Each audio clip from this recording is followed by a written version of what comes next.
na carta do apóstolo Paulo aos Efésios, carta de Paulo aos Efésios, capítulo 3. E vamos ler dos versos 14 ao verso 21. Efésios 3, 14 a 21.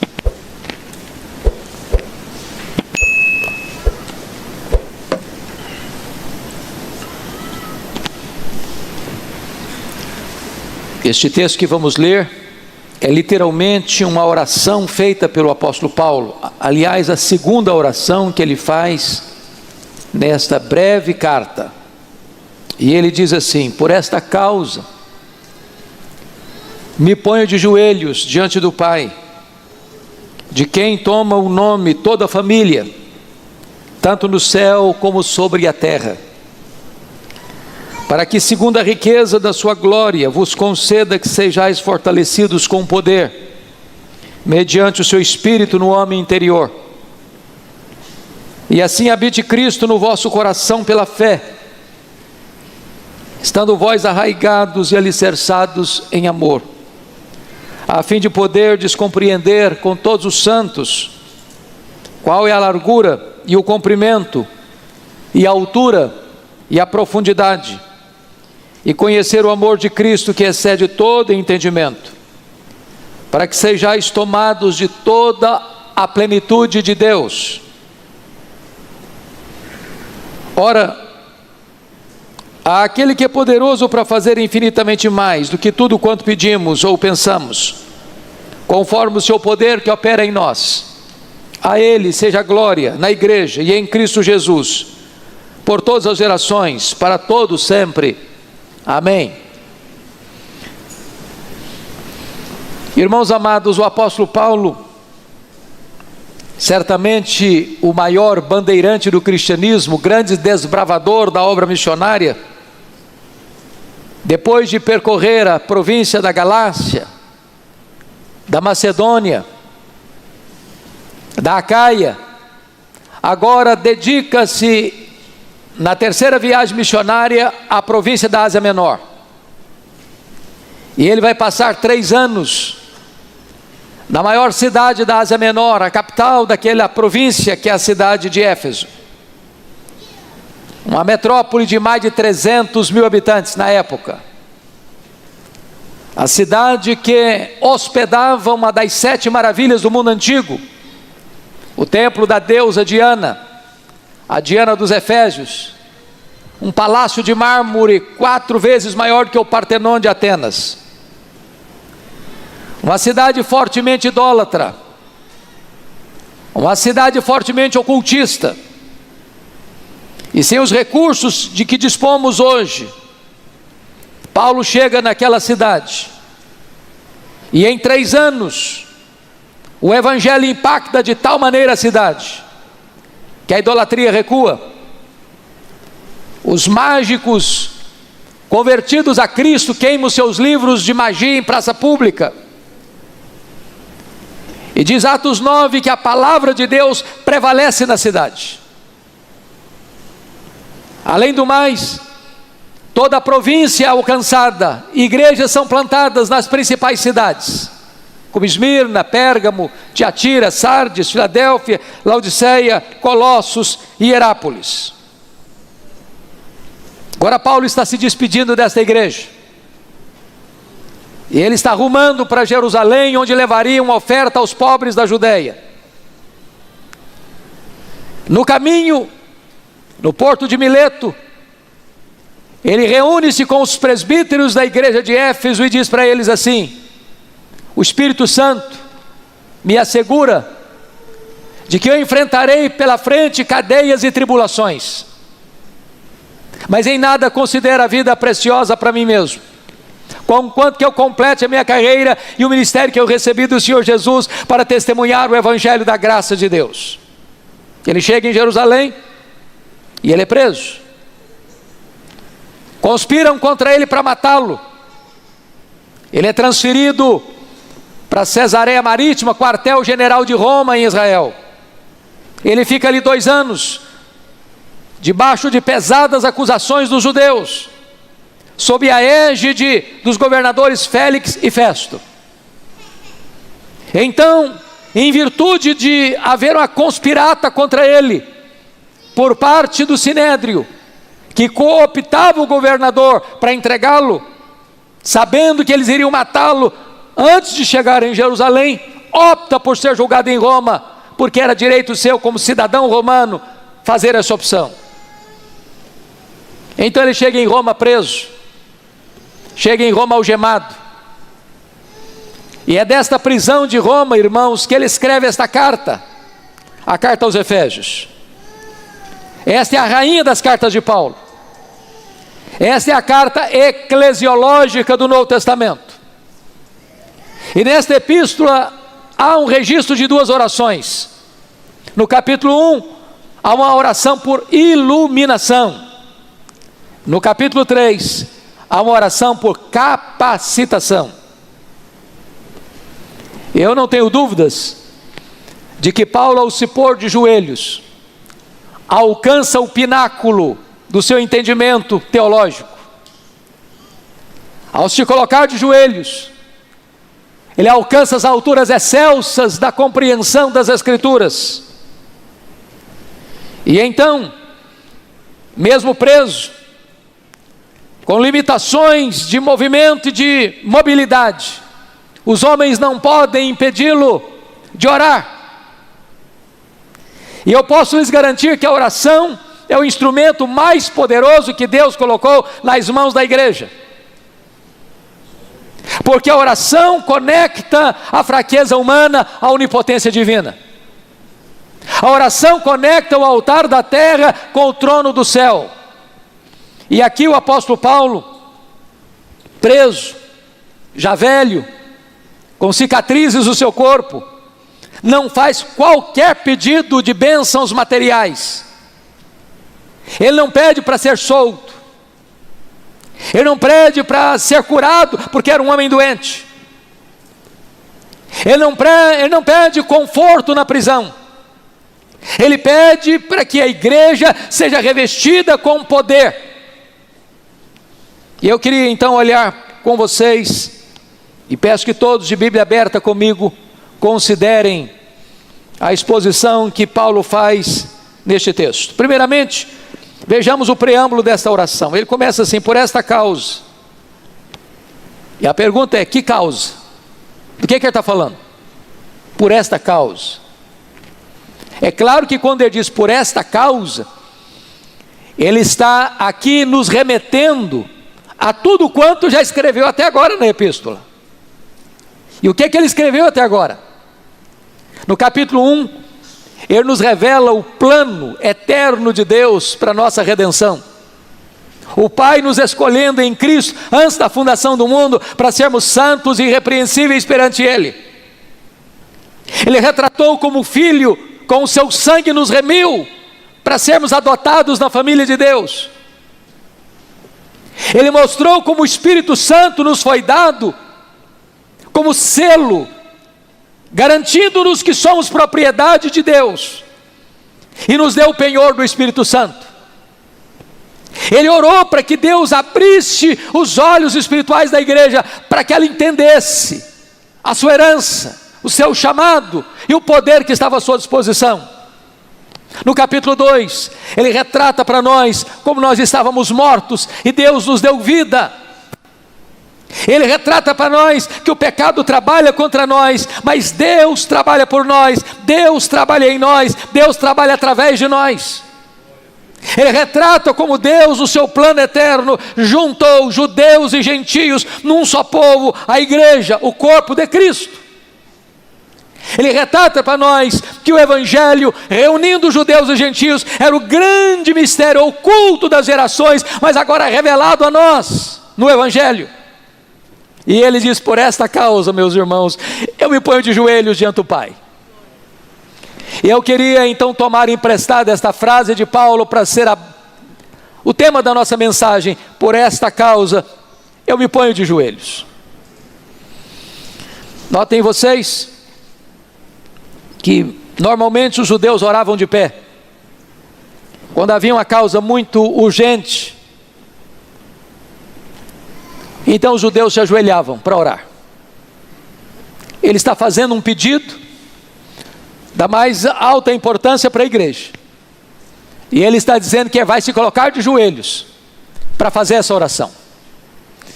E ele então coloca a motivação, revelando a exultação pela obra de Deus na igreja, quando ele diz no verso de número 14 e 15 o seguinte: por esta causa me ponho de joelhos diante do Pai, de quem toma o nome toda a família, tanto no céu como sobre a terra. Quando ele fala toda a família, tanto no céu como sobre a terra, ele está se referindo à mesma igreja em duas dimensões. A igreja triunfante é a igreja do céu, a igreja militante é a igreja da terra. Tanto a igreja que somos hoje, como a igreja que haveremos de ser amanhã, toma de Deus, empresta de Deus o seu nome, sua identidade. Deus é a nossa identidade. Só uma igreja, a igreja militante e a igreja triunfante. A igreja que está no céu chama Deus de Pai, a igreja que está na terra chama Deus de Pai. O Pai é a nossa própria identidade, Ele é o nosso Pai. Mas se você perceber, ele vai no verso 16 agora retratar para nós a sua audácia antes de fazer os pedidos. E a audácia é tão clara, como ele registra no verso 16: para que, segundo a riqueza da sua glória, vos conceda que sejais fortalecidos com poder mediante o seu Espírito no homem interior. Preste atenção, irmãos. Segundo a riqueza da sua glória, vos conceda. O que Paulo está falando aqui? Ao se colocar de joelhos para fazer o seu pedido, ele está pedindo que Deus atenda a sua oração segundo a riqueza da sua glória. E aí eu preciso entender o que é glória de Deus. Porque glória de Deus não é um atributo. Deus tem atributos que ele chama comunicáveis e atributos que ele chama incomunicáveis. Tem atributos, qualidades que Deus tem, e ele não repartiu nem com os anjos, nem com os homens. Só Deus os tem. Quais são os atributos que só Deus os tem? Primeiro, Deus é autoexistente. Todos os seres que existem receberam vida dele, mas ele não derivou sua vida de ninguém, porque ele é autoexistente. Ele é imenso, só Deus é imenso. Ele é infinito, só Deus é infinito. Ele é eterno, só Deus é eterno. Ele é imutável, só Deus é imutável. Ele é onipotente, só Deus é onipotente. Ele é onipresente, só Deus é onipresente. Ele é onisciente, só Deus é onisciente. Ele é transcendente, só Deus é transcendente. São atributos, só Deus os tem. Mas Deus tem atributos que Ele reparte conosco. Ele é bom, Ele é justo, Ele é misericordioso, Ele é verdadeiro, Ele é amor, Ele é misericordioso. Então todos esses atributos são atributos que Deus os tem, mas nós podemos tê-lo, não no grau superlativo, porque só Deus os tem em grau superlativo. Agora, o que é glória de Deus? Glória de Deus é a somatória de todos os atributos de Deus, no seu resplendor máximo. O que Paulo está de joelhos pedindo para Deus é o seguinte: Deus, usa, emprega tudo quanto tu és, tudo quanto tu tens, todos os seus atributos, todas as suas perfeições, tudo quanto é o teu ser, no resplendor máximo, para responder à oração que eu vou te fazer agora. Meus amados, agora então eu preciso, diante da audácia e da ousadia de Paulo em fazer esse pedido, perguntar: Paulo, o que é que você vai pedir para Deus? Que você está pedindo que Deus use tudo quanto Ele tem e o que Ele é para responder essa oração. Ele vai fazer 5 pedidos. Primeiro pedido, veja comigo o verso 16. Ele faz uma súplica por poder interior: vos conceda que sejais fortalecidos com poder, mediante o seu Espírito, no homem interior. Primeira coisa que Paulo está pedindo para Deus, para você e para mim, é que você e eu sejamos revestidos de poder. Irmãos, não há cristianismo sem poder. O Evangelho é o poder de Deus. O reino de Deus não consiste em palavras, mas de poder. O Espírito Santo veio para trazer poder. A igreja precisa ser revestida com poder. Jesus Cristo foi claro: permanecei na cidade até que sejais revestidos de poder.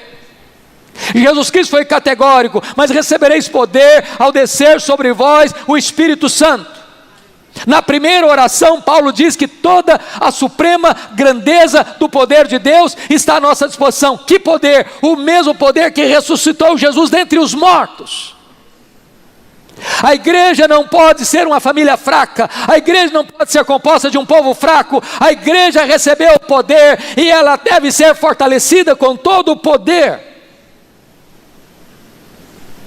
Agora preste atenção: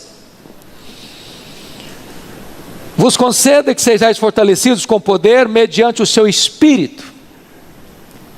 Esse poder, irmãos, não é conhecimento que nós adquirimos, não é técnica que nós adquirimos, não é qualquer fenômeno místico que nós desenvolvemos. Não, esse poder é mediante o Espírito. É Ele quem dá o poder. É Ele quem reveste a igreja de poder. Mas como poder? Paulo responde na oração, e ele diz aí: mediante o seu Espírito no homem interior. Não é coisa espalhafatosa, espetaculosa, não é fogaréu planejado e enfeitado pelo homem, como fogo fato, plástico, para os homens admirarem. Poder no homem interior, para uma qualidade de vida maiúscula, para uma vida consistente, coerente com o Evangelho. É disso que Paulo está tratando aqui. E eu gostaria então de pensar com vocês, à luz do livro de Atos, por exemplo, que todo crente, irmãos, tem o Espírito Santo. Se você não tem o Espírito Santo, você não pode dizer que é um crente. Ninguém pode dizer Senhor Jesus senão pelo Espírito Santo. Quem não tem o Espírito de Cristo está não é dele. Mas uma coisa é ter o Espírito Santo presente, outra coisa é ter o Espírito Santo presidente. Uma coisa é ter o Espírito Santo, outra coisa é ser cheio do Espírito Santo. Uma coisa é ter o Espírito Santo, outra coisa é ser revestido com o poder do Espírito Santo. É desta maneira então que Paulo está orando para que o Espírito Santo nos capacite, nos revista. Talvez você pergunte: mas poder para quê, pastor? Poder, à luz de Atos 1, para sair da especulação teológica para o campo da ação. Poder para perdoar, porque eles tinham que entrar na província dos samaritanos e eles eram inimigos. Poder para dispor a morrer e dar vida pelo Evangelho. Poder para olhar as fronteiras mais distantes do mundo e levar o Evangelho a elas até os confins da terra. Sem poder, irmãos, a igreja fica recuada entre quatro paredes. Sem poder nós capengaremos na vida espiritual e não alcançaremos o voo das águias, nas alturas excelsas. Então este é o primeiro pedido de Paulo. Mas tem um segundo pedido nessa oração. Vejam comigo, por favor, no versículo 16 e 17. Mediante o seu Espírito no homem interior, e assim habite Cristo no vosso coração pela fé. O segundo pedido é a habitação de Cristo no nosso coração. E aqui é uma coisa prática. Preste bem atenção nessa palavra, e assim habite Cristo. Versículo 17. Esse verbo habitar, no grego, tinham duas palavras bem precisas, bem distintas.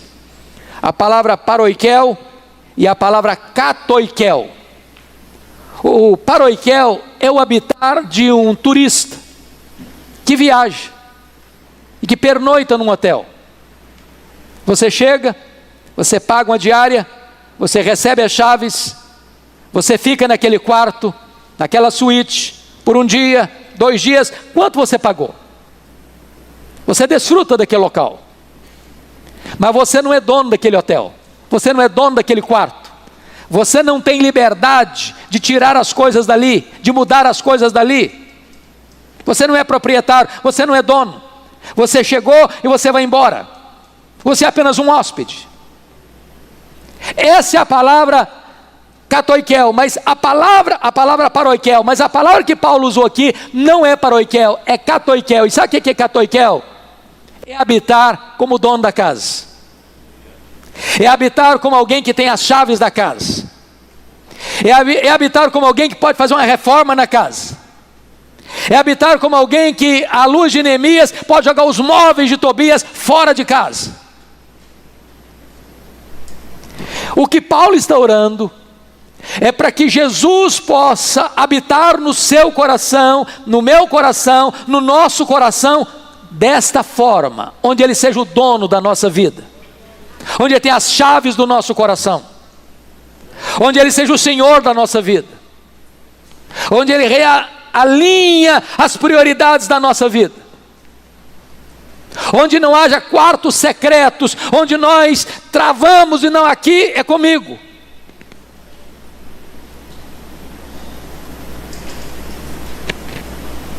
Agora eu queria que você parasse e pensasse comigo.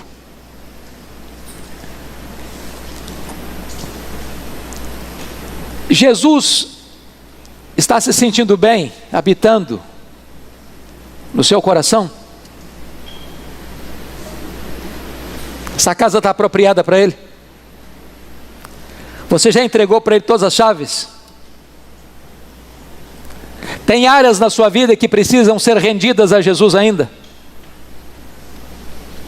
Tem quartos secretos, trancados, as 7 chaves, que você diz, não, aqui é comigo? O que Paulo está orando é para que você entregue as chaves. Entregue as chaves daquelas áreas da sua vida que precisam de estar debaixo do controle e do domínio do Senhor Jesus. É preciso poder para isso, irmãos.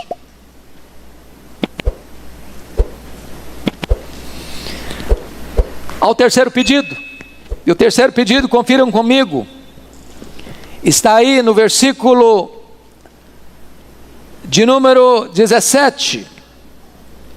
E assim habite Cristo no vosso coração, pela fé, estando vós arraigados e alicerçados em amor. Ele está pedindo um aprofundamento do amor fraternal. Sabe por quê? Tem gente fácil de amar. Tem gente que para amar você precisa de poder. Se você não tiver poder, você não ama. E Paulo está pedindo a Deus isso. Notem vocês comigo. Estando vós arraigados e alicerçados em amor. Ele usa 2 imagens, 2 metáforas. Uma da botânica e a outra da engenharia civil. A ideia aqui de arraigados é de uma árvore que está plantada com raízes profundas, que a tempestade chega e açoita essa árvore, e ela mantém-se firme porque tem raízes profundas. A segunda metáfora, alicerçados, é de um prédio com um sólido fundamento, com muitos andares, e a procela chega e a tempestade vem e ele está plantado. O engenheiro não errou no cálculo, e ele não entra em colapso diante das crises, das tempestades que vêm e assolam aquele prédio, porque está bem plantado. Paulo está dizendo o seguinte: meu Deus, nós precisamos de poder, para que quando os problemas chegarem dentro de casa, marido e mulher, pais e filhos, irmãos da igreja, e as desavenças, e as discussões, e os problemas vierem, esses irmãos estejam arraigados, alicerçados em amor. Amar o igual é muito fácil. Amar quem ama você, nem precisa ser crente para fazer isso. Até os incrédulos, até os gentios, até os ateus conseguem amar muito bem quem os ama. E Paulo está orando, dizendo o seguinte: eu não consigo fazer isso a não ser que eu tenha poder, porque o amor é mais importante que os dons. O amor é a evidência da salvação. Se você não ama, você não pode dizer que você é salvo. Se você não ama, você não pode dizer que está na luz. Se você não ama, você não pode dizer que ama a Deus. Se você ama, então você dá provas de que você é discípulo de Jesus. E Paulo está dizendo: meu Deus, nós precisamos de poder para viver dessa forma. Mas em quarto lugar, irmãos, Paulo faz então um quarto pedido nessa oração. Versículos 18 e 19. A compreensão do amor de Cristo. Veja comigo. A fim de compreenderdes, ou a fim de poderdes compreender, com todos os santos, qual é a largura, e o comprimento, e a altura, e a profundidade, e conhecer o amor de Cristo, que excede todo o entendimento. Eu chamo a sua atenção para duas coisas. Primeiro, no verso 18, se você gosta de grifar, grife a palavrinha aí, compreender. Depois, no verso 19, talvez você possa grifar o verbo aí, conhecer. A ideia de compreender é uma ideia intelectual, de cognição, de racionalidade, de entendimento. Mas a ideia do verso 19, conhecer, é experimental, é relacional, é intimidade. O que Paulo está dizendo é que nós precisamos ter este entendimento, de compreender, não sozinho, não desigrejado, não crente virtual, não apenas um crente online, mas com todos os santos, na comunhão dos santos, na igreja de Deus, na assembleia dos santos, com todos eles. Qual é a largura, o comprimento, a altura e a profundidade? As dimensões do amor de Deus, as dimensões do amor de Cristo, que vai do primeiro ao último homem, que vem das alturas excelsas e desce às profundezas do abismo humano. Este amor precisa ser entendido, e esse amor precisa ser experimentado. O amor de Cristo que excede todo o entendimento. Você já parou para perguntar quanto Jesus ama você?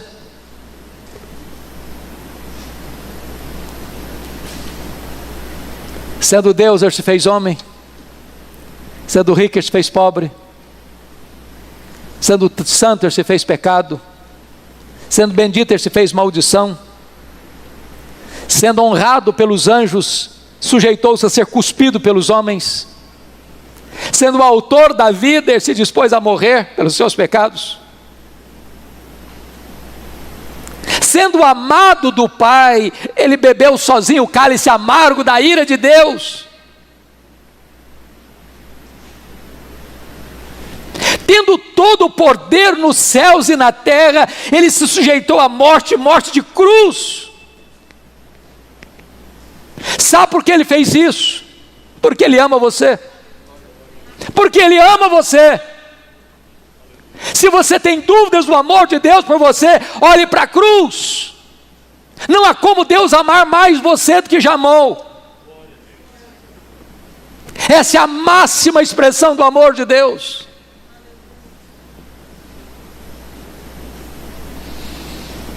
Mas em último lugar, irmãos, quinto pedido, é o mais elevado. Eu diria que é o mais incompreensível de todos os pedidos feitos na Bíblia. Paulo suplica pela plenitude de Deus. Versículo 19, ele diz: para que sejais tomados de toda a plenitude de Deus. E eu confesso a vocês que já li tantos comentários, pastor Jailton. Já busquei nas línguas originais. Já li tantos livros. E eu confesso que talvez nós só consigamos arranhar a superfície do que Paulo está pedindo aqui. Porque ele está pedindo para que você e eu sejamos tomados não de Deus, não da plenitude de Deus, mas de toda a plenitude de Deus.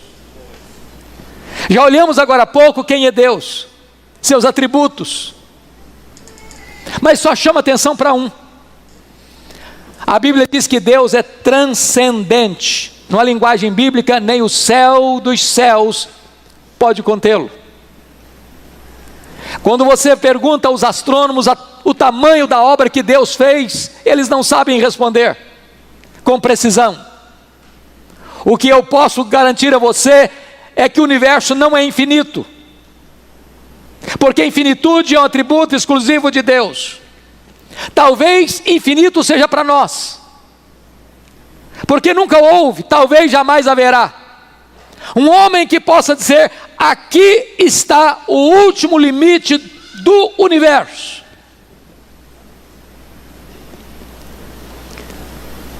Pois não há um centímetro desse universo, que tem mais de 93 bilhões de anos-luz de diâmetro, onde Jesus não possa dizer: isso aqui é meu, eu criei isso aqui, sou o dono disso aqui e estou aqui.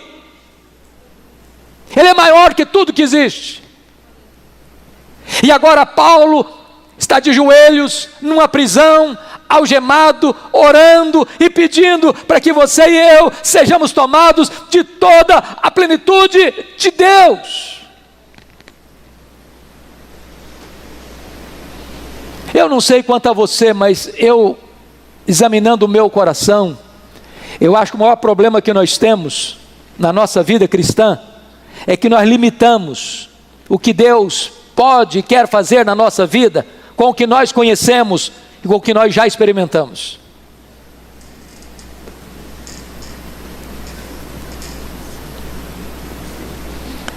Quando Paulo faz essa oração, ele extrapola, ele excede, ele vai além da compreensão humana. Eu quero dizer para você, meu amado, que Deus tem mais para nós. Deus tem infinitamente mais para nós. Aquilo que Dwight Lyman Moody experimentou na América no século XIX, quando ele caiu de joelhos dentro de uma casa, e o Espírito Santo vindo com poder sobre ele, ia dizendo que ondas elétricas pareciam penetrar pelo seu corpo, e ele dizia que ainda que desse toda a riqueza do mundo em troca daquela experiência, que ele rejeitaria. Mesmo sendo um homem sem academia, de grande instrução intelectual, aquele homem se levanta daquele quarto, para a partir daí levar mais de 500 mil pessoas a Cristo. Ele abria a boca e o poder de Deus fluía de seus lábios, os corações mais duros se rendiam, multidões se rendiam aos pés do Salvador. Oh irmãos, Deus é o mesmo, o poder de Deus é o mesmo. E Paulo está orando para que a igreja seja tomada de toda a plenitude de Deus. Nós não podemos nos conformar com o cristianismo raso, nós não podemos nos conformar com o cristianismo medíocre, nós não podemos nos conformar com a vida opaca, uma vida insossa, uma vida rasa, uma vida morna, se temos à nossa disposição a suprema grandeza do poder de Deus.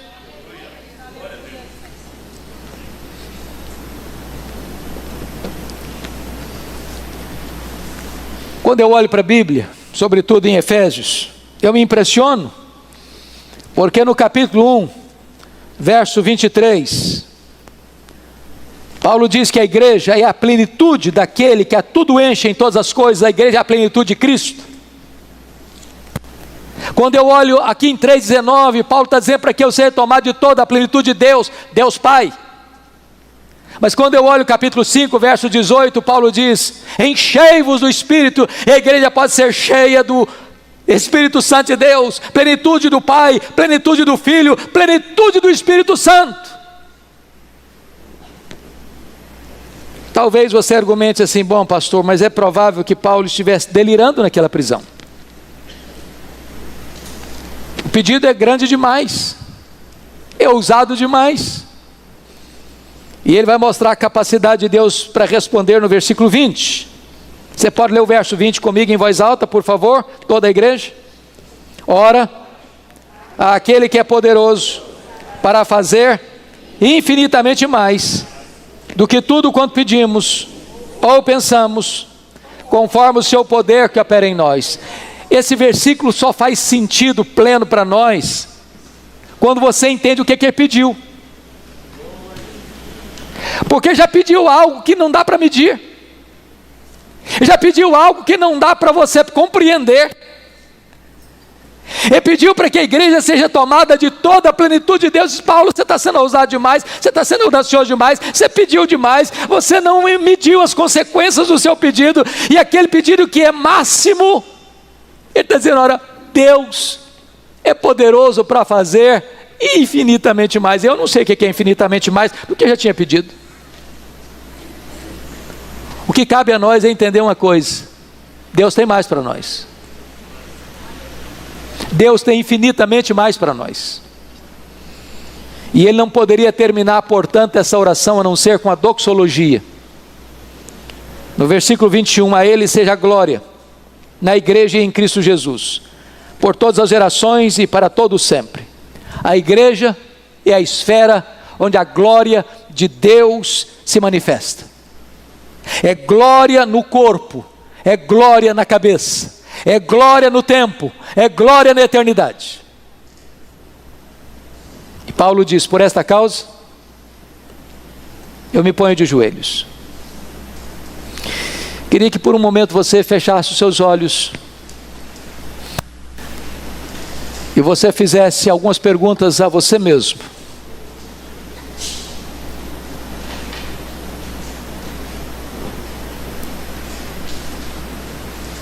Que tipo de vida você tem levado?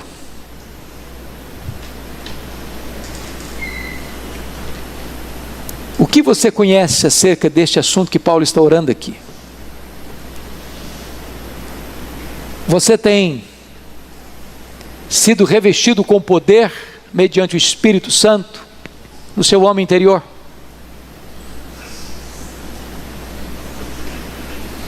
Cristo já é o dono de todas as chaves da sua vida?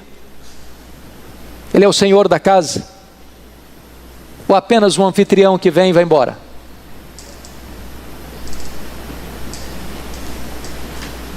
Você tem amado os seus irmãos? Não amor raso, que passa um vendaval e derruba. Você tem raízes profundas, alicerces inabaláveis. É assim que você ama? Você já parou para meditar quão grande é o amor de Cristo por você? O que foi a cruz? Como ele desceu? Como ele te humilhou? Como ele serviu? Como ele sofreu? Como ele sangrou? Tudo por amor a você. Você tem sido tomado de toda a plenitude de Deus. Eu gostaria que hoje você clamasse ao Senhor: meu Deus, eu não quero apenas ouvir falar, eu quero experimentar este poder. Eu não quero apenas recorrer à história para saber quando tu fizeste, onde tu fizeste, como tu fizeste. Meu Deus, eu quero que tu faças outra vez na minha vida. Por esta causa, eu me ponho de joelhos. Se você quer nesta noite clamar ao Senhor para que isso aconteça na sua vida, eu gostaria de convidar você, onde você está, no seu lugar, aqueles que puderem, vamos nos colocar de joelhos. Porque se Paulo fez isso, por que não fazermos também? Por esta causa, eu me ponho de joelhos. Nós vamos orar ao Senhor.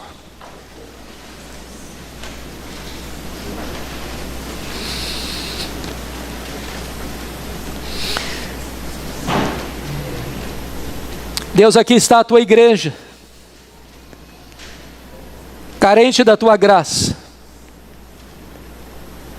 necessitada deste revestimento do teu poder. Vivemos dias difíceis, dias maus, como aqueles que Paulo vivera lá no passado. Mas agora, Deus, a nossa súplica é que este pedido de Paulo seja o nosso pedido nesta noite. Segundo a riqueza da tua glória, Deus, conceda-nos isto. Nós precisamos de poder, Senhor. Tantas vezes estamos fracos, débeis, jogados de um lado para o outro. Quantas vezes, Senhor, a fraqueza é a marca da nossa vida e não o poder. Dá-nos poder, Senhor. Nós não queremos nada daquilo que Tu não prometeste, nós não queremos nada daquilo que não é promessa da Tua palavra, nós não queremos ir 1 centímetro além da Tua palavra, nós não queremos ficar aquém, nem 1 centímetro, Senhor. Tudo quanto Tu prometeste nós queremos, nós precisamos. Ó Deus, em nome de Jesus, fortaleça o nosso homem interior. Fortaleça os nossos sentimentos, fortaleça a nossa razão, fortaleça o nosso entendimento, fortaleça a nossa fé. Nós queremos ser robustos na fé, Senhor. Em nome de Jesus, meu Deus, toma as chaves do cofre da nossa vida.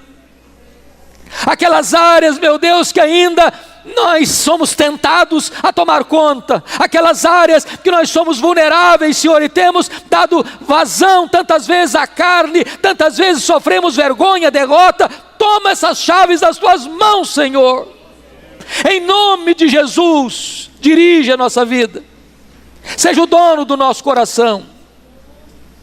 Oh meu Deus, dá-nos a bênção de compreender o Teu amor por nós, compreender o que Cristo fez por nós, compreender o que significou aquela cruz, o que significou aquele túmulo, o que significou aquele túmulo aberto e vazio, a ressurreição do nosso Senhor. Ajuda-nos a compreender essas verdades e permita, Deus, que saiamos daqui hoje com a disposição profunda na nossa alma, de sermos tomados pela Tua presença, de sermos cheios do Espírito Santo, de termos a plenitude de Cristo, de sermos tomados de toda a plenitude de Deus. Que seja assim, Senhor, para a glória do Teu nome, para a edificação da Tua igreja, e para que este mundo seja impactado. Versos 1 a 14. Peço a você que após a leitura não feche sua Bíblia. Precisamos ser crentes bereanos, que examinam na Escritura o que está sendo dito. Então é muito importante você sempre ouvir a mensagem com a Bíblia aberta, para conferir nas Escrituras. Mas antes de lermos esse texto, me permita dizer algo. O Evangelho de João é considerado pelos estudiosos como a obra literária mais importante do mundo. Nenhuma obra jamais foi tão traduzida para outros idiomas e tão largamente distribuída como o Evangelho de João. Já passam de 4 bilhões de exemplares. O Evangelho de João foi escrito quando os outros evangelhos, chamados sinóticos, Mateus, Marcos e Lucas, já circulavam nas igrejas há mais de 20 anos. O Evangelho de João foi escrito quando os demais apóstolos, todos, exceto João, obviamente, já estavam mortos, e todos eles mortos pelo viés do martírio. O Evangelho de João foi escrito no final do 1º século, para defender a fé cristã de um ataque frontal que atingiu a igreja nos 3 primeiros séculos, uma heresia perniciosa chamada de gnosticismo, uma espécie de concubinato, de casamento espúrio entre a fé judaica e a filosofia grega. Vocês sabem que o Império Romano dominou o mundo, mas as ideias gregas não foram eliminadas, e o pensamento grego começa a ter influência na igreja cristã. Porque, de acordo com o pensamento grego, chamado dualismo, os gregos acreditavam que a matéria que você pega, palpa, era essencialmente má, e o espírito era essencialmente bom. Desta maneira, os gregos não acreditavam na doutrina da criação, nem na doutrina da encarnação, nem na doutrina da ressurreição. Para os gregos, Jesus não podia ser homem e Deus ao mesmo tempo, porque se ele tinha um corpo físico, ele tinha, e o corpo físico é material, e ele é, e se para eles a matéria era essencialmente má, então Jesus não podia ser essencialmente bom. Se Jesus não podia ser essencialmente bom, ele não podia ser Deus. Logo começa a se negar, no final do primeiro século, a doutrina da divindade de Cristo.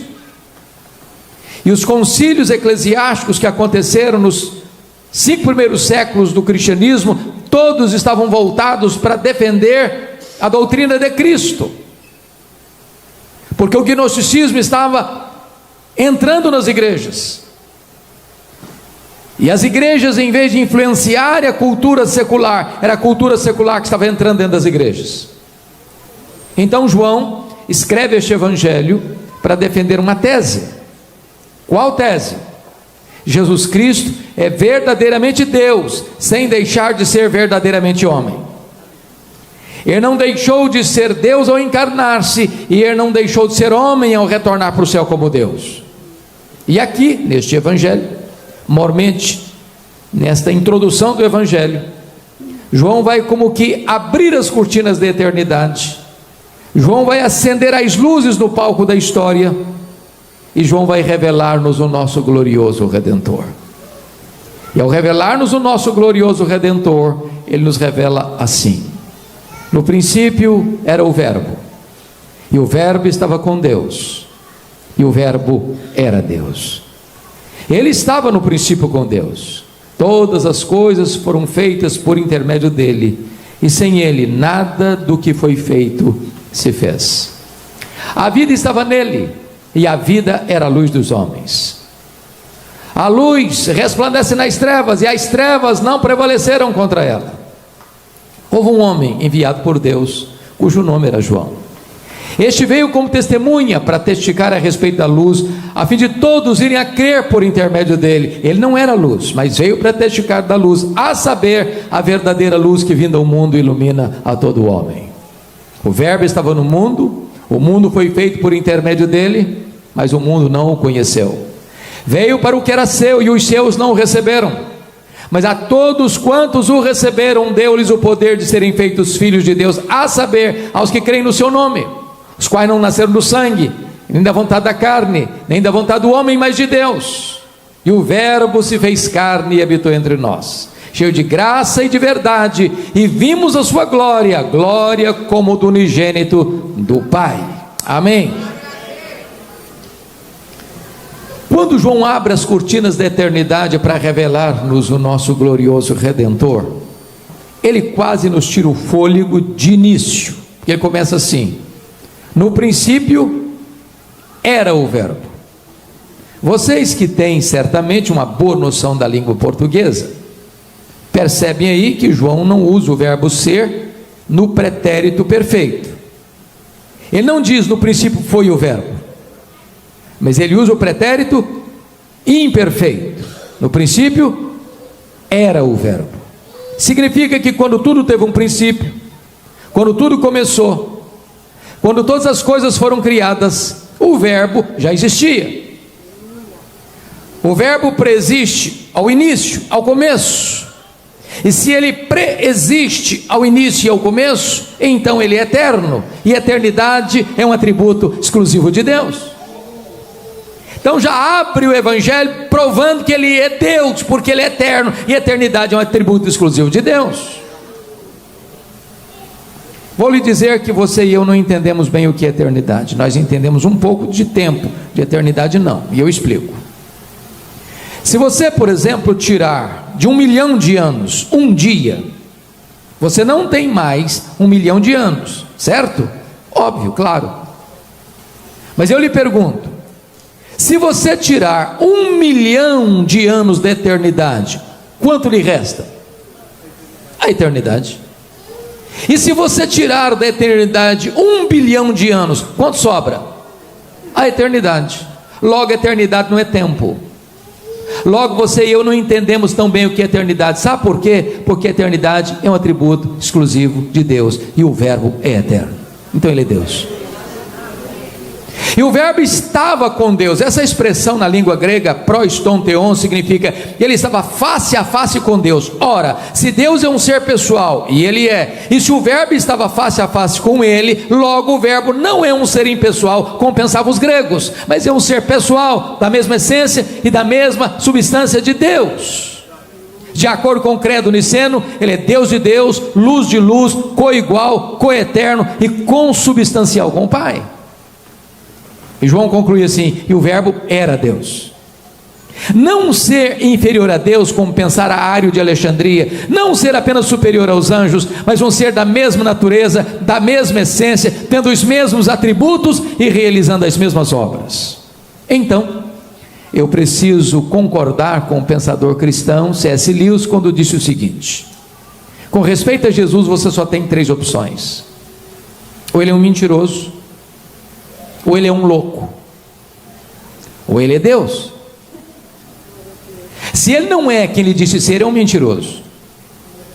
Se ele não é quem ele pensou ser, é um louco. Mas se ele é quem ele disse ser, bom, então ele é Deus. Pois foi ele quem disse: quem me vê a mim, vê o Pai. Eu e o Pai somos um. Só nos resta então fazer o que Tomé fez: prostrarmos-nos aos seus pés e dizer: Senhor meu e Deus meu. Então o verbo é eterno, o verbo é pessoal e o verbo é divino. Mas está escrito no verso 2 que o verbo estava no princípio com Deus. Que princípio? Ora, no princípio criou Deus os céus e a terra. Quando os céus e a terra foram criados, o verbo estava lá. Mas não estava lá passivamente, porque o verso 3 diz: e todas as coisas foram feitas por intermédio dele, sem ele nada do que foi feito se fez. Irmãos, isso é espantoso, porque esta declaração põe o machado da verdade na raiz de 4 ideias muito populares nos meios acadêmicos, sobretudo, e que estão absolutamente equivocadas. Primeiro, esse versículo prova que a matéria não é eterna, como pensavam os gregos. A matéria foi criada, e criada pelo nosso glorioso Redentor. Segundo, este mundo não é resultado de geração espontânea. A teoria da geração espontânea não está calçada com a verdade. Desculpem da expressão, este mundo não pariu a si mesmo. Este mundo não veio à existência por moto próprio, por iniciativa própria. Este mundo foi trazido à existência pela palavra poderosa do nosso glorioso Redentor. Terceiro, este mundo não é resultado de uma mega explosão cósmica. A teoria do Big Bang não está amparada na verdade. Sabem por quê? O caos não produz o cosmos, a desordem não produz a ordem. Seria mais fácil eu acreditar que se eu jogasse 1 bilhão de letras para o espaço e elas caíssem como uma grande enciclopédia, do que eu acreditar que uma mega explosão produziu esse vasto universo com leis tão precisas, com movimentos tão harmônicos. Eu posso lhes garantir uma coisa: é preciso ter mais fé para ser um ateu do que para ser um crente. Pensem comigo, nós estamos no planeta Terra. Foi o acaso que nos deixou aqui? Foi uma explosão casual que nos deixou aqui? Não, absolutamente não. Nós estamos rigorosamente onde deveríamos estar. O único lugar do mundo 100% apropriado para a vida é o planeta Terra. Nós estamos rigorosamente onde deveríamos estar. Sabem por quê? Porque se nós estivéssemos mais perto do Sol, nós morreríamos queimados. Se nós estivéssemos mais longe do Sol, nós morreríamos congelados. Não foi uma explosão que nos deixou aqui, foram as mãos do nosso glorioso Redentor. Vocês sabem que a Lua é a faxineira do planeta Terra. não houvera lua com as suas fases e não haveria vida no nosso planeta. E vocês sabem que as marés dos oceanos são orientadas e dirigidas pelas fases da lua. Então, se não houvesse a lua, não haveria as marés dos oceanos. E se não houvesse as marés dos oceanos, as nossas praias se encheriam de lixo e a vida seria impossível no nosso planeta. Não foi o acaso que deixou a lua na sua órbita, foram as mãos do nosso glorioso Redentor, porque todas as coisas foram feitas por intermédio dele, e sem ele nada do que foi feito se fez. Mas em quarto lugar, esse versículo reprova a teoria da evolução. Meus irmãos, em 1859, Charles Darwin publicava em Londres, na Inglaterra, o seu livro A Origem das Espécies. E de lá para cá, a chamada teoria da evolução tem sido ensinado nas escolas e nas universidades, desde o ensino fundamental ao pós-doutorado, como uma verdade científica. Falta-lhes, entretanto, a evidência das provas. Prestem bem atenção. Criacionismo não é artigo de fé. Criacionismo não é artigo de religião. Criacionismo é ciência. Que o mundo foi criado, a ciência prova.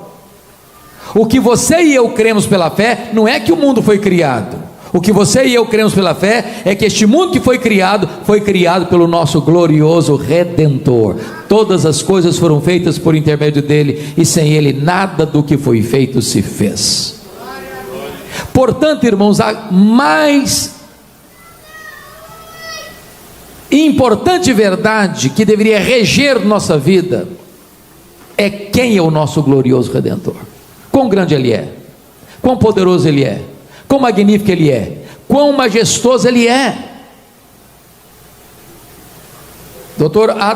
W. Tozer disse que um dos maiores problemas da igreja contemporânea, ele está falando da igreja do século XX, é que a igreja hoje passa a maior parte do tempo olhando para o seu umbigo e tomando o seu próprio pulso, quando a Bíblia diz que o povo que conhece a Deus é um povo forte e ativo.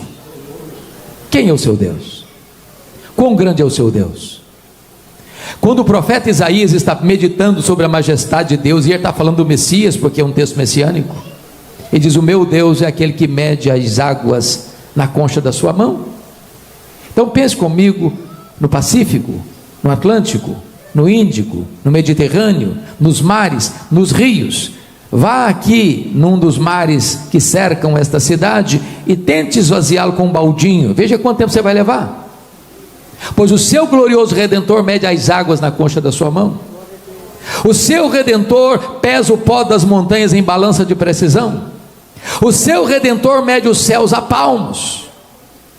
O seu Redentor espalha as estrelas no firmamento, e por ser forte em força e grande em poder, quando a chama pelo nome, nenhuma só delas vem a faltar. Este é o seu glorioso Redentor. Agora pergunte a um astrônomo qual o tamanho deste universo que ele mediu a palmos. Pergunte. Sabe qual é a resposta do astrônomo? Se ele for honesto: eu não sei. E quando ele diz eu não sei, ele não está confessando uma ignorância absoluta. Ele está dizendo que nenhum homem, por mais robusta que seja a sua inteligência e por mais pleno que seja o seu conhecimento, é capaz de saber exatamente o limite máximo do universo. Isso é uma matéria em aberto. Mas você e eu sabemos uma coisa: o universo não é infinito, porque a infinitude é um atributo exclusivo de Deus. Mas os estudiosos afirmam categoricamente que o nosso universo tem mais de 93 bilhões de anos-luz de diâmetro. E o que significa isso? Significa que se você voasse a velocidade da luz, 300 mil quilômetros por segundo, nessa velocidade, você demoraria mais de 93 bilhões de anos para ir de uma extremidade à outra do universo. E não há um centímetro desse universo onde Jesus não possa dizer: isso aqui é meu, eu criei isso aqui, sou dono disso aqui e sou senhor disso aqui. Este é o seu glorioso Redentor.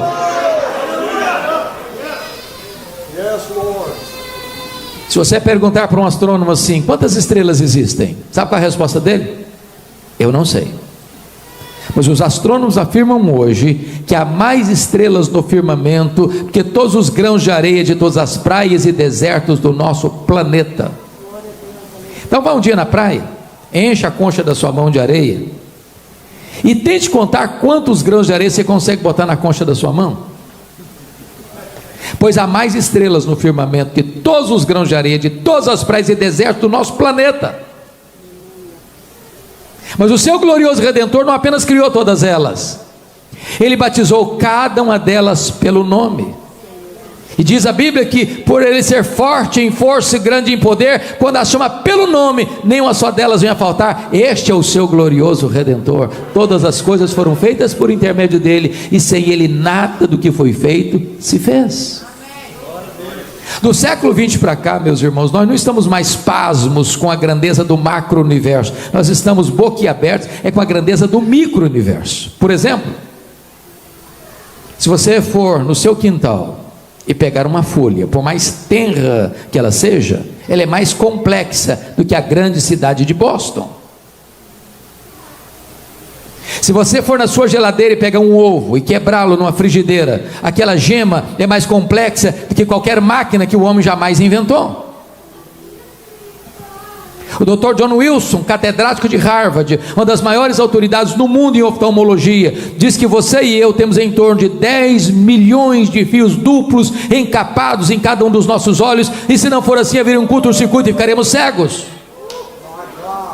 Dr. Marshall Nirenberg, prêmio Nobel de Biologia, fez uma das mais fantásticas descobertas no século passado. Ele descobriu que você e eu somos um ser programado geneticamente, computadorizadamente programados.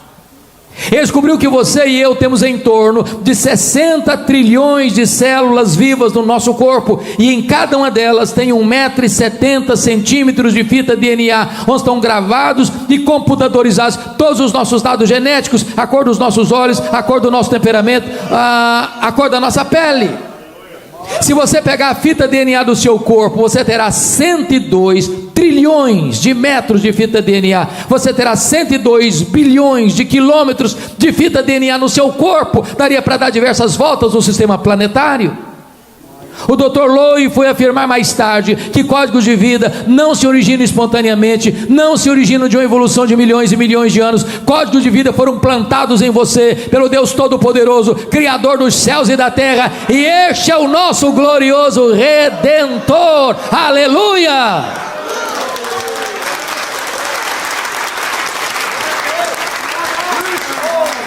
Quando você chega no verso 4, João quase nos tira o fôlego de novo, porque ele diz assim: e a vida estava nele, e a vida era a luz dos homens. Irmãos, isso é espantoso, porque tudo que existe, anjos, homens, animais, o universo, enfim, só existe porque recebeu vida dele. Mas ele é autoexistente. Alguém pergunta: mas quem criou Deus? Resposta: ninguém. Ele não foi criado, ele é o Criador. Alguém pergunta: mas quando ele passou a existir? Resposta: ele não passou a existir, ele é eterno, ele é o Pai da eternidade. Então preste bem atenção nisso. O simples fato de você estar aqui nesta noite é uma prova de que Jesus existe. A Bíblia diz: porque nele vivemos, nos movemos e existimos. Ele é quem nos dá a vida, a respiração e tudo mais. Se o seu coração está batendo, e está, é porque ele está preservando a sua vida. Se a sua mente está funcionando, e está, é porque ele está preservando a sua vida. Se você saiu da sua casa e veio para esta casa nesta noite, é porque ele está preservando a sua vida. Ele é o autor da vida, ele é o doador da vida, ele é o preservador da vida. Mas João vai além e diz assim: ele é a luz que resplandece nas trevas, e as trevas não prevaleceram contra ela. Isso é maravilhoso, porque nem você nem eu jamais vimos e jamais veremos em qualquer lugar, em qualquer tempo, a luz ter medo das trevas. Por mais trevosa que seja a treva, quando a luz chega, a treva tem que ir embora. Quando a luz chega, a treva tem que ir embora. Pois Jesus é a luz. não tem páreo para ele, não tem quem possa ameaçá-lo, não tem quem possa intimidá-lo, não tem quem possa derrotá-lo. Aonde ele chega, chega a cura, chega a libertação, chega o perdão, chega a salvação, chega o reino de Deus. Ele é a luz. Bom, eu disse para vocês no começo que João escreveu este evangelho para provar uma tese. Qual tese? Jesus Cristo é verdadeiramente Deus. Até aqui, nos versos 1 a 5, João provou essa tese de duas maneiras. Primeiro, ele é Deus, porque ele tem os mesmos atributos de Deus. Ele é eterno, ele é pessoal, ele é divino, ele é autoexistente. Segundo, ele é Deus, porque tem os mesmos atributos de Deus. Ele é o Criador, ele é o doador da vida, ele é a verdadeira luz que vinda ao mundo ilumina todo homem. Bom, se ele é tudo isso, e ele é, então eu preciso dizer algo para você nesta noite. Você não pode sair daqui hoje neutro em relação a Jesus. E eu vou usar, pastor Alexandre, um paradoxo do livro A Ética da Decisão, quando o autor diz assim: você é escravo da sua liberdade, você está obrigado a tomar uma decisão. E ele ilustra esse paradoxo da seguinte maneira: você é como alguém dentro de uma canoa, rio abaixo, à beira de um abismo. Você tem que tomar uma decisão. Ou você pula da canoa e nada até a margem, ou você rema e ancora a canoa num lugar seguro, ou você finge que não tem abismo, até ser esmagado pela fúria das águas. Só uma coisa você não pode deixar de fazer, é tomar uma decisão. Mas talvez você veio aqui hoje e esteja nutrindo no seu coração o seguinte pensamento: bom, eu estou aqui, fui convidado para estar, mas eu não estou tomando decisão nenhuma. Aliás, eu estou indeciso. E eu preciso lhe dizer que a indecisão é uma decisão. A indecisão é a decisão de não decidir. Mas com respeito a Jesus, isso é impossível. Porque foi ele quem disse: quem não é por mim, é contra mim, quem comigo não ajunta, espalha. É por isso que a partir de agora, do verso 6, o apóstolo João vai nos apresentar 3 decisões em relação a Jesus. A primeira delas está nos versos 6 a 9, confiram comigo. Houve um homem enviado por Deus, cujo nome era João. Este veio para testificar a respeito da luz, a fim de todos irem a crer por intermédio dele. Ele não era luz, mas veio para testificar da luz, a fim de que todos possam ter então a salvação nele. Então note comigo uma coisa. Vamos entender o que está acontecendo aqui. O Velho Testamento encerra com Malaquias, 400 anos antes de Cristo. Esse período do Velho para o Novo Testamento nós chamamos de período interbíblico, ou período do silêncio profético. Tinha templo, tinha música, tinha sacrifício, mas não tinha palavra de Deus. Não tinha palavra de Deus. Diz a Escritura que veio a palavra de Deus a João no deserto, depois de 400 anos.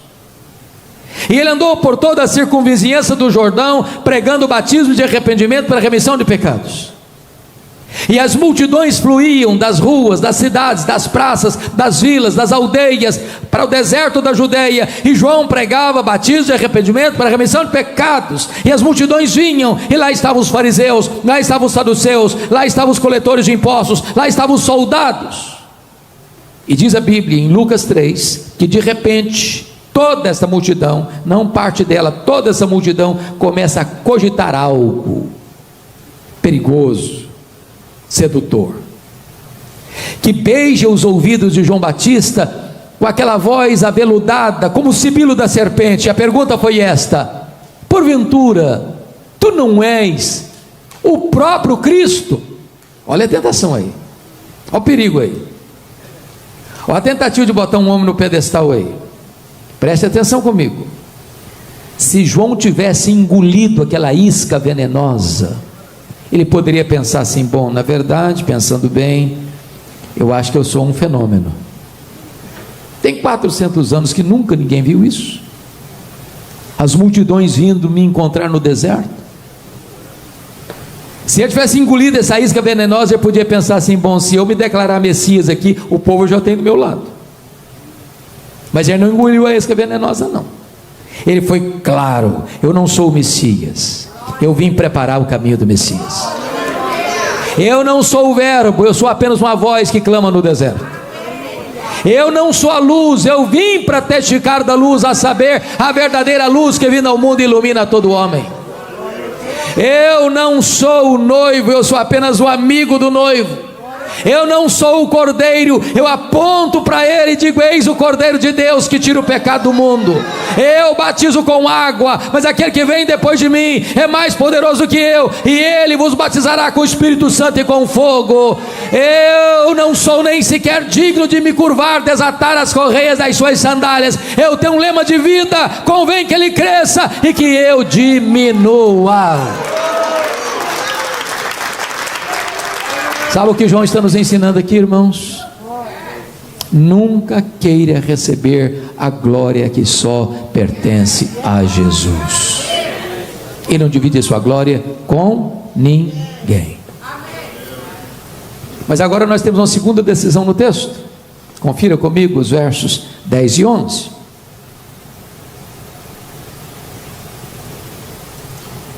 O verbo estava no mundo, o mundo foi feito por intermédio dele, mas o mundo não o conheceu. Veio para o que era seu, e os seus não o receberam. Faça uma perguntinha: quantas vezes apareceu a palavra mundo aí no verso 10? Por favor, dá uma olhadinha. Quantas vezes? Quantas? 3 vezes. Na língua grega, no original, é a mesma palavra: cosmos, cosmos, cosmos. Olhem a necessidade de interpretar a Bíblia, porque num único versículo a mesma palavra é repetida 3 vezes, e cada vez que ela aparece tem um significado diferente. O verbo estava no mundo. Que mundo? Mundo geográfico, mundo físico. O mundo foi feito por intermédio dele. Que mundo? O mundo material. O mundo não conheceu. Que mundo? O mundo das pessoas. Então, muito cuidado ao ler sua Bíblia, porque às vezes uma mesma palavra, num mesmo versículo, ela pode ter significado diferente. Mas agora chega o verso 11, ele é claro: veio para o que era seu, e os seus não receberam. E a pergunta é: quem são os seus aí? Os judeus, o povo de Israel, o povo da aliança. Mas por que os judeus não receberam? Falta de luz? Não, falta de olhos. Falta de evidências? Não, falta de fé. Irmãos, todo o Antigo Testamento foi uma preparação para a vinda de Jesus ao mundo.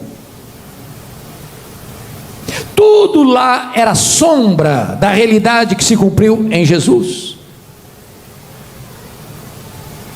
Ele foi prometido lá em Gênesis 3,15: da semente da mulher nascerá aquele que esmagará a cabeça da serpente. Foi simbolizado pelo tabernáculo, foi simbolizado pelo templo, foi simbolizado pela arca da aliança, foi simbolizado pelo cordeiro, cujo sangue foi passado nas vergas das portas dos israelitas, foi simbolizado pelos sacrifícios, foi simbolizado pelas festas de Israel, foi simbolizado pelo sábado. Tudo isso era sombra da realidade que veio nele. E diz a Bíblia que na plenitude dos tempos ele veio, nascido de mulher, nascido sob a lei, para ser o nosso Redentor. O verbo se fez carne e habitou entre nós, cheio de graça e de verdade, e ele andou por toda parte, fazendo bem, libertando os oprimidos do diabo. Os cegos viram, os surdos ouviram, os mudos falaram, os coxos andaram, os mortos ressuscitaram, mas os seus não o receberam. Vocês que têm ido a Israel com mais frequência até do que eu, já fui 11 vezes.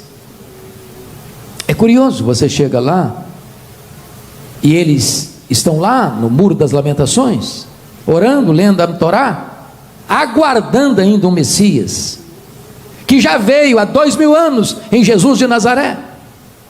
Nas palavras de Paulo, ainda há uma venda na face deles, nos olhos deles. Isso é um alerta para nós. Quantos que, apesar de conhecer tanto, ainda não compreenderam que Jesus é o Filho de Deus, o Salvador do mundo? Eu acho curioso, pastor, que às vezes eu pego os guias que às vezes repetem os fatos históricos com tanta clareza sobre a pessoa de Jesus. Aí eu chamo o guia à parte e pergunto assim: mas para você, quem é Jesus? Diz: não, foi apenas um grande homem, foi apenas um profeta. Cuidado para que você, ao saber a verdade, ainda assim mantenha-se fechado ou rebelde a esta verdade. Veio para o que era seu, e os seus não o receberam. Mas bendito seja Deus, tem uma terceira verdade nesse texto, a terceira decisão nesse texto, que é a aceitação de Jesus. Confira comigo os versos 12 e 13. Ao ler a sua Bíblia, preste muita atenção no que nós chamamos na língua portuguesa de conjunções adversativas. Mas, porém, entretanto, todavia, entre mentes, porque está contrastando o que foi dito antes com o que vai ser dito agora. Em virtude da rejeição de Israel, está escrito assim: mas a todos quantos o receberam, deu-lhes o poder de serem feitos filhos de Deus. A pergunta é: todos quantos? Todos quem? E a resposta é: todos judeus, todos gentios, todos homens, todos mulheres, todos crianças, todos adolescentes, todos jovens, todos adultos, todos velhos, todos ricos, todos pobres, todos doutores, todos analfabetos, todos religiosos, todos não religiosos, todos brancos, todos amarelos, todos pardos, todos negros, todos aqui, todos dali, todos além. Não importa de onde você vem, não importa para onde você vai, se você receber a Jesus, você recebe o poder de ser feito filho de Deus. É óbvio, portanto, que nem todos são filhos de Deus. Ser filho de Deus não é coisa natural. Ninguém é filho de Deus porque nasce numa família cristã. Ninguém é filho de Deus porque nasce ou frequenta uma igreja cristã. Ninguém é filho de Deus porque vive numa nação chamada cristã. Ser filho de Deus é a coisa mais radical que pode acontecer conosco. Ser filho de Deus é ter um novo coração, uma nova mente, uma nova vida, uma nova herança, uma nova esperança, uma nova pátria. Ser filho de Deus é nascer de novo, nascer de cima, da água, do Espírito. Mas João não quer que nem você nem eu saiamos aqui hoje confusos sobre isso. Então ele explica em detalhes o que significa ser filho de Deus no verso 13. Confira comigo. Os quais não nasceram do sangue. O que significa isso? Significa que ser filho de Deus não é coisa hereditária. Não é hereditário. Alguém pergunta assim: você é filho de Deus? Mas é claro, meu pai é o pastor da igreja. A minha mãe até dirige uma reunião de oração na igreja. Eu acho que ser filho de pastor deve ser coisa boa. Eu não sou. Deve ser coisa boa. Ter uma mãe de oração, eu tenho certeza que é maravilhoso. Agora, isso não faz de ninguém filho de Deus, não. Tem um ditado popular no Brasil que diz assim: filho de peixe, peixinho é. Mas não é verdade que filho de crente, crentinho é. Para ser filho de Deus tem que nascer de novo. Pode até ser membro da TDM, é bom, mas isso não faz de você filho de Deus, não.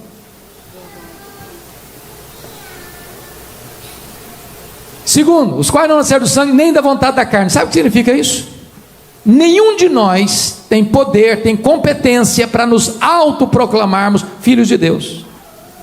Salvação não está na sua mão, a salvação não está na mão da igreja, a salvação está na mão de Deus. Me permita ilustrar isso. Vamos imaginar que num feriado longo, qual é o feriado mais longo que vocês têm aqui? July 4. 4 de julho, independência. Você vai sair para um lugar muito bonito. Imagine que você vai para uma montanha, o clima está quentinho, gostoso, para aquele local de árvores frondosas, cuja cabeleira se esvoaça pelo soprar do vento. Imagina aquela relva verde farfalhante, aqueles regatos de águas cristalinas deslizando pelos campos verdes, engrinaldado de flores. Imagine o passaredo a cantar, as borboletas multicoloridas voando, enchendo espaços de cores as mais variadas. Imagina as flores mimosas com as pétalas aveludadas, exalando aquele inebriante perfume. Imagine aquela brisa gostosa batendo no seu rosto, e você olhando aquele cenário idílico, e você diz assim: quer saber de uma coisa? Deus é tão bom comigo, que a partir de agora, eu me declaro e eu me faço filho de Deus. Bonito, não? Mas impossível. Você não tem esse poder, eu não tenho esse poder, ninguém tem esse poder. Só o próprio Deus pode fazer de você seu filho e sua filha. Condição exigida? Uma única condição: a todos quantos o receberam, deu-lhes o poder de serem feitos filhos de Deus. Seu dinheiro não faz você filho de Deus, sua posição social não faz você filho de Deus, seu credo religioso não faz de você filho de Deus, suas boas obras não fazem de você filho de Deus. A única e toda condição exigida é que você creia em Jesus, que você receba Jesus como seu Salvador, como Senhor da sua vida. Mas em terceiro lugar, ele explica no verso 13: os quais não nasceram do sangue, nem da vontade da carne, nem da vontade do homem. Sabe o que significa isso? Nenhum ser humano tem competência para dizer para você: seja filho de Deus. Nem os patriarcas, nem os profetas, nem os apóstolos, nem os pais da igreja, nem os reformadores, nem os avivalistas, nem Pedro, nem Paulo, nem Maria, nem o Papa, nem o sacerdote, nem o pastor, nem o missionário, nem qualquer outra pessoa, nem qualquer igreja, nem qualquer denominação, nem qualquer conselho eclesiástico possa dizer para você assim, seja filho de Deus. Não, não, não, não. Essa autoridade e este poder só o próprio Deus pode dar a você. Só Ele é capaz de fazer de você seu filho. A salvação pertence a Deus. Mas irmãos, agora nós chegamos à conclusão do texto. O que está escrito no verso 14 aí? E o verbo se fez carne e habitou entre nós, cheio de graça e de verdade, e vimos a sua glória, glória como do unigênito do Pai. Vocês todos sabem que no ano 325, na cidade de Nicéia, Constantino, o imperador romano, que se declarou cristão, convoca o primeiro concílio geral da igreja. Lembra do que eu disse lá no começo? Aquela heresia que estava se espalhando na igreja, do gnosticismo? Pois bem, no ano 325, um presbítero de Alexandria, chamado Ário, começa a pregar que Jesus Cristo não era Deus, da mesma substância de Deus, da mesma natureza de Deus. E então convoca-se um concílio para resolver esse problema doutrinário da igreja. E um homem chamado Atanásio, calçado com a verdade, fundamentado nas escrituras, reprova as teses de Ário e finca ali uma estaca da ortodoxia, provando que Jesus Cristo é Deus, Deus de Deus, luz de luz, coigual, coeterno e consubstancial com o Pai.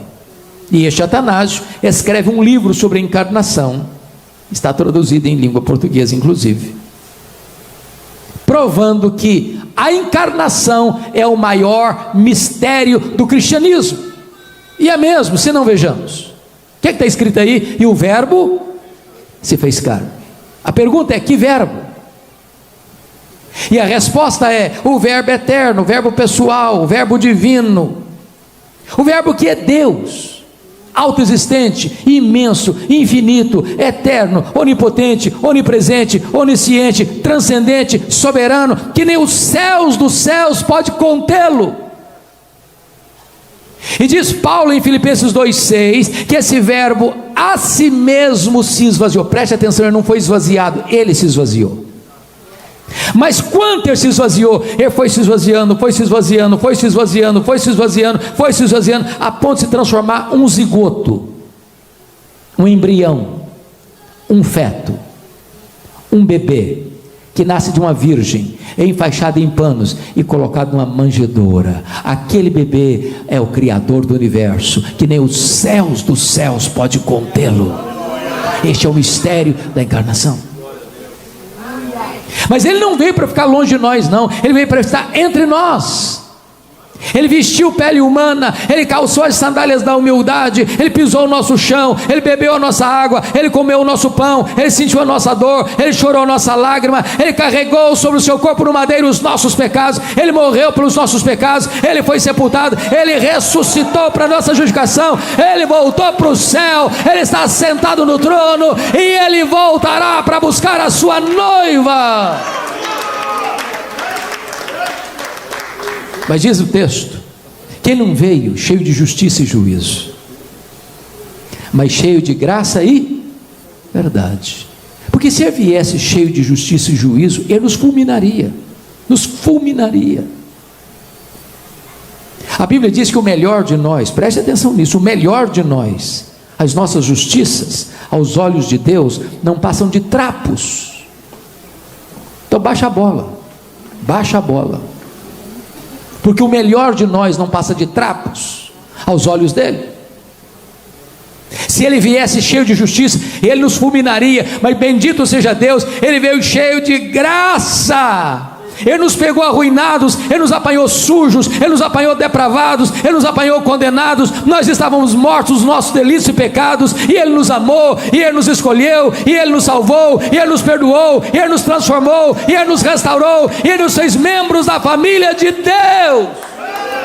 Aleluia!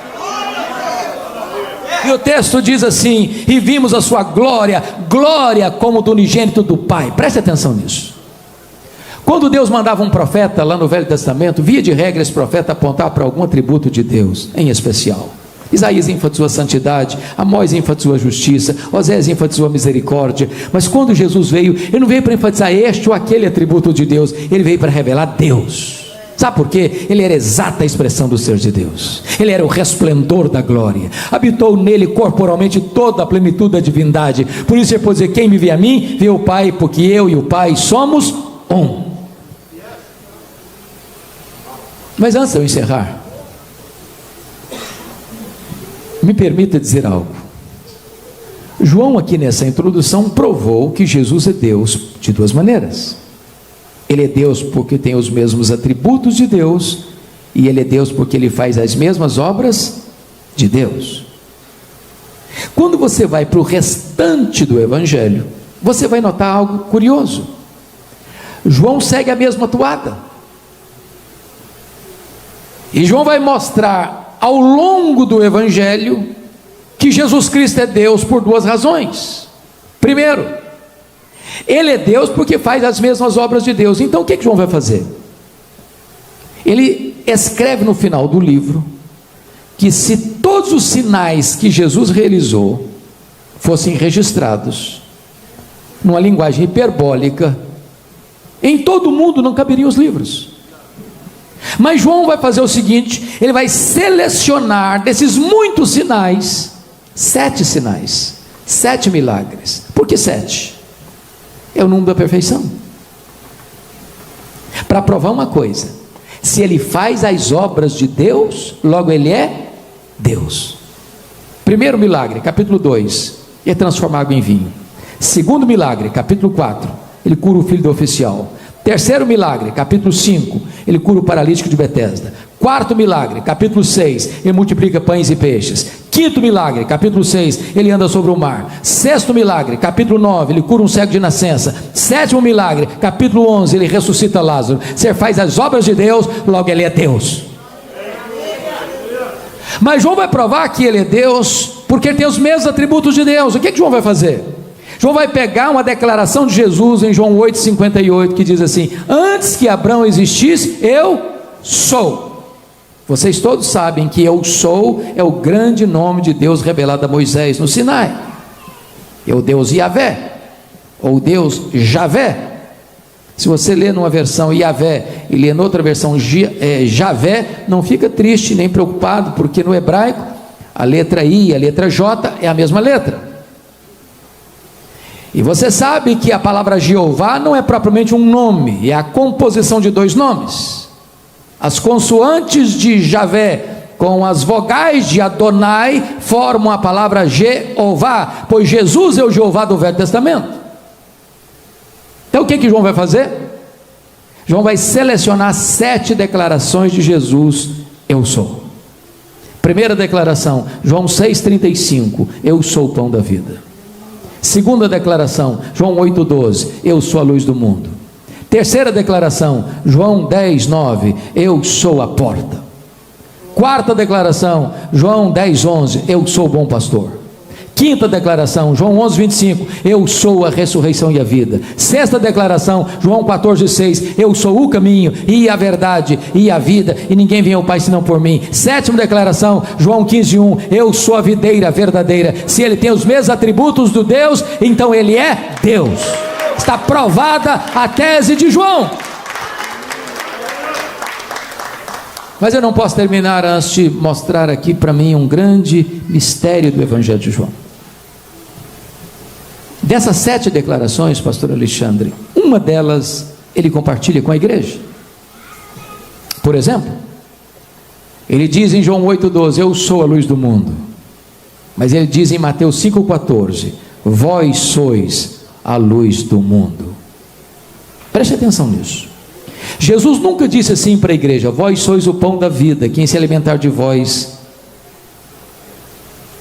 terá vida eterna. Ele nunca disse isso.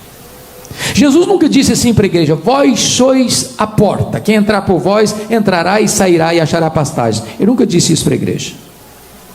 Jesus nunca disse assim para a igreja, vós sois o bom pastor que deu a vida pelas ovelhas. Ele nunca disse isso para a igreja. Jesus nunca disse assim para a igreja, vós sois a ressurreição e a vida, quem crer em vós não morrerá eternamente. Ele nunca disse isso para a igreja. Jesus nunca disse assim para a igreja, vós sois o caminho e a verdade e a vida, e ninguém vem ao Pai senão por vós. Ele nunca disse isso para a igreja. Jesus nunca disse assim para a igreja, vós sois a videira verdadeira e meu Pai é o agricultor. Ele nunca disse isso para a igreja. Mas Jesus diz, eu sou a luz do mundo. E Jesus disse, vós sois a luz do mundo. Como entender este mistério? Para explicá-lo, me permitam 2 perguntas. Primeira pergunta: o sol brilha? E a resposta é sim, o sol brilha. Mas por que o sol brilha? Porque o sol tem luz própria. Sabem por que Jesus brilha? Porque ele é o sol da justiça. Ele é a verdadeira luz que vinda ao mundo ilumina a todo homem. Segunda pergunta: a lua brilha? E a resposta é sim, a lua brilha. Mas como a lua brilha? A lua não tem luz própria. A lua só brilha na medida em que ela reflete a luz do sol. Então preste atenção no que vou lhes dizer. A igreja não é luz do mundo na mesma medida que Jesus é luz do mundo. A igreja não tem luz própria. A igreja só brilha na medida que ela reflete a luz de Jesus, o sol da justiça. Então sabe qual é o seu papel, o meu papel? É sairmos pelas ruas, pelas praças, pelos becos, pelas avenidas, pelas universidades, pelas escolas, pelos hospitais, pelas fábricas, pelas indústrias, pelos bairros, levando a luz, a verdadeira luz que vinda ao mundo ilumina a todo homem. Este é o nosso glorioso Redentor. A Ele a honra, a Ele a glória, agora e pelos séculos eternos. Amém.